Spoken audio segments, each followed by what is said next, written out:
What's the most inaccurate thing your child was ever taught in school? So my 10-year-old son Alex came home one afternoon looking completely confused. He's usually bouncing off the walls about space and planets. The kid's been obsessed since he was 5. We've spent countless nights out in the backyard with his telescope, naming constellations, watching meteor showers. He even has a signed book from Chris Hadfield, the astronaut. He knows his space facts inside and out. But that day, Alex sat at the kitchen table and quietly said, "Mom, my teacher told me the Great Wall of China is visible from space, with the naked eye."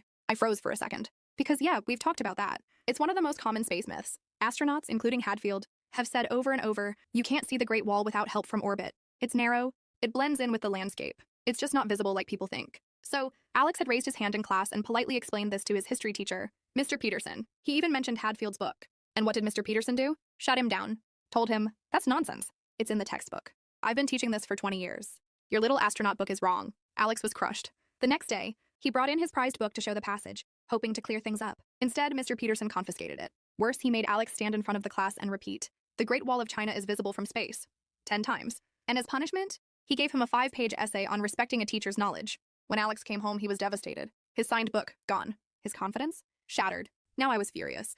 I emailed Mr. Peterson, politely explaining the actual facts, asking for the book back. His reply, I don't need space facts from a parent. The curriculum says it's visible, so that's what I teach. And the principal? She called it a minor factual dispute and didn't want to challenge a tenured teacher. Well, I wasn't about to let it go. See, one of my old college roommates works for NASA's education program. I told her what happened, and she was horrified. 3 days later, I walked into Alex's classroom with her.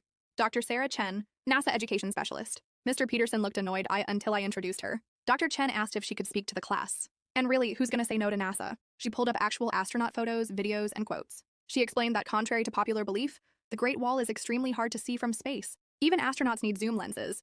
What's actually visible? Cities at night, big dams, major farmland, but not the wall. One girl nervously raised her hand and said, but Mr. Peterson told us it's in the textbook. Dr. Chen smiled and explained how textbooks can have outdated information.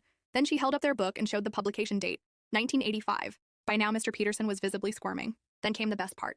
The principal walked in just as Dr. Chen mentioned Alex's confiscated book.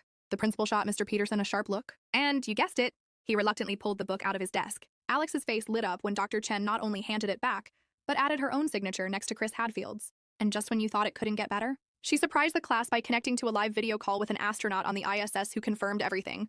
The following week, the school announced a full curriculum review. Mr. Peterson was signed up for a workshop on integrating current science into his teaching. Alex's class got invited to a special NASA virtual field trip. And that signed book? It's now on display in the school library alongside a note that says, never stop learning, even if you're the teacher.